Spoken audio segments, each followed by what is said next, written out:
Hello everybody, today we're going to take a look at how to order a pizza on the PAYS POS system. So once you log in, you're going to see this button right in front of you. I'm going to click on this button.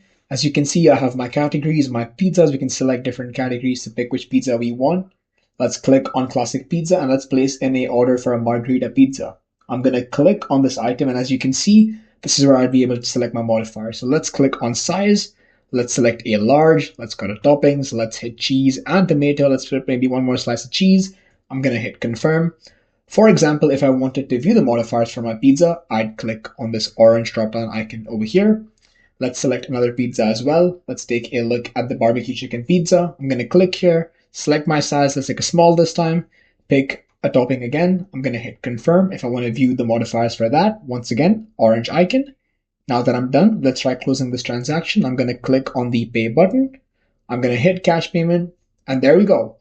That's how you take an order on PAYS POS. Thanks for watching.